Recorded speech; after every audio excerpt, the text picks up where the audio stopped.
আসসালামু আলাইকুম ওয়া রাহমাতুল্লাহি ওয়া বারাকাতুহু। ঈদুল ফিতর উপলক্ষে সবাইকে জানাচ্ছি ঈদ মুবারক। আল বারাকা হিজামা সেন্টার আপনাদের হাতে নাগালে অবস্থিত, দিয়াবাড়ি নিমতলিতে জামে মসজিদের সামনে।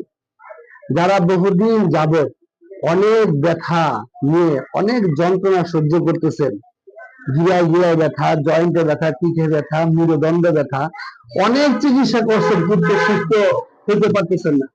দু একদিন সুস্থ থাকেন বা 15 দিন সুস্থ থাকেন, আবার সেই ব্যথা শুরু হয়ে যায়। ইনশাআল্লাহ হিজামার মাধ্যমে আপনার এই সমস্ত ব্যথার স্থায়ী সমাধান ইনশাআল্লাহ দিয়ে থাকি। তো নবী করিম সাল্লাল্লাহু আলাইহি ওয়াসাল্লামের আমলে যারা নবী সাল্লাল্লাহু কাছে চিকিৎসা জন্য যাইতেন, তাদেরকে প্রথমেই বলতেন আগে হিজামা করে আসো, কারণ হিজামাতে রয়েছে সর্বরূপে শিফা। তো বিশ্বাসে মিলায় বস্তু তর্কে বহুদূর। আমরা নিয়ত করি ইনশাআল্লাহ যে হিজামা করব, আল্লাহ মাফ করেন আল্লাহ মালিক। তো যারা এখন হিজামা নেন না, হিজামা নেওয়ার জন্য যোগাযোগ করুন। ধন্যবাদ।